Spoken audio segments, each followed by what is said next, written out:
What's up, everybody? This is Lyle with No Hippie Barbecue. What I'm going to be doing today is going to be a Philly cheesesteak inspired stuffed mushroom. What I'm going to be using is all the ingredients that you would be using for a Philly cheesesteak sandwich and stuffing these large portobello mushrooms with them. Something pretty easy, just to give you an idea. Why don't you guys come on in and take a look at what I'm using. Now, the ingredients I'm going to be using for this recipe, generally Philly cheesesteaks are cooked with ribeye steak.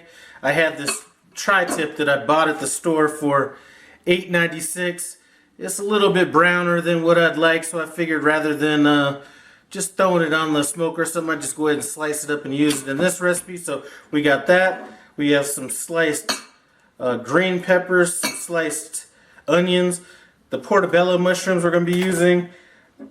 To fry it, instead of using regular oil, we're going to be using some of this stir-fry oil here and some provolone cheese.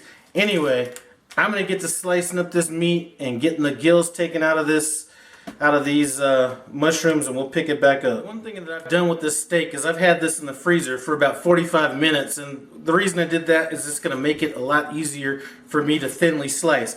The grains on this are kind of running in this direction, so we're going to cut against the grain. And we're going to come as thin as we can. And it looks like mommy's home, so the dogs are going to start going crazy. But here's what we're looking like as far as our cuts. We're going to want to cut it as thin as possible. Now that we have this all sliced out, I'm just going to kind of come back over it at the back of this just to give it a little extra tenderization.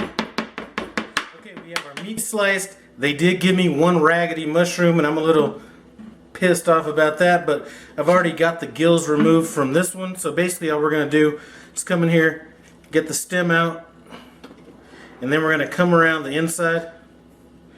Let me just bring this over here. Come around the inside, and we're just going to scoop all them brown gills out. Everything's going to be cooked in this skillet that we have coming up. What I do want to do is cook these mushrooms down just a little bit so that they don't have that raw taste. So I'm just going to come over them with some cooking spray. You could use the same oil that you're going to be cooking them in, or like I said, just use a spray. So I'm going to spray both sides, throw them in the oven at 250 degrees until they get softened. Now that we have our mushrooms in the oven, what we're going to do is kind of get working on these vegetables. Now, a lot of times you'll see if they're making authentic Philly cheesesteaks, they'll cook the vegetables, move them to the side, then cook the meat. We're going to do these in two separate batches just because I have a lot of both, and I'll probably be using some of this for a sandwich later on. So I'm going to throw in our oil. Don't need to be shy with that. And then throw in our vegetables. And onions are cooked down to about 75% of what I want them to be cooked down to. So I'm going to go ahead and remove them because we're going to add this to our meat once we're done cooking that. Now that we have our vegetables removed, we're going to go ahead and add some more oil. I'm not going to be shy with that oil. Let's just go ahead and throw the rest of that in there. So dang, it's about a tablespoon and a half, but we're good to go with that. Go ahead and throw this meat in here.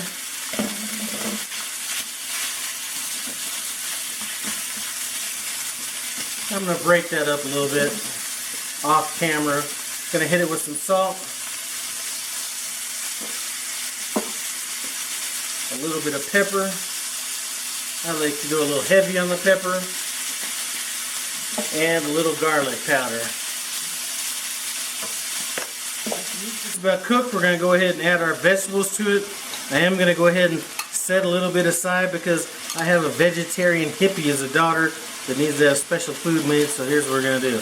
We got everything mixed in there. I was kind of torn between what I was going to do with this cheese and everything, but here's what I'm going to do. I'm going to go ahead and hit the bottom of these with some cheese.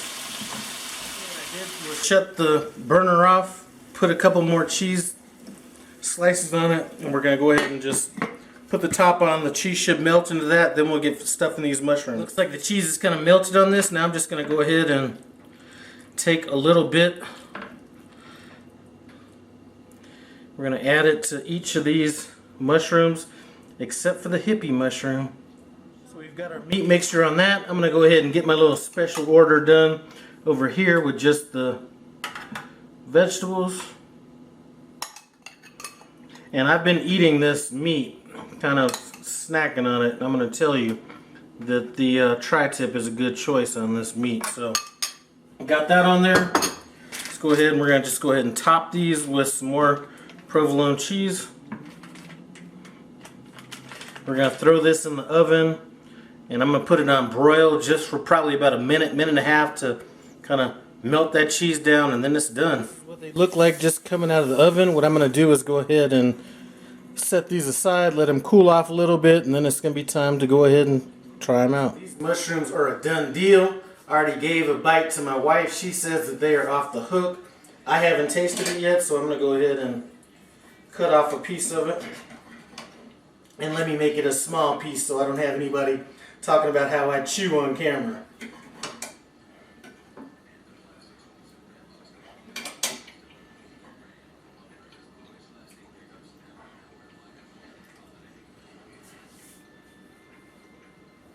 Man, this is good. And I'm going to tell you, maybe one thing I might adjust would be, you know, I am kind of missing a little mayonnaise. I might have mixed some of that in with the meat mixture since we don't have bread to put it on, but this came out way better than expected. Anyway, thanks for stopping by No Hippie Barbecue. I appreciate it. Comment, subscribe, and I'm out. This is good.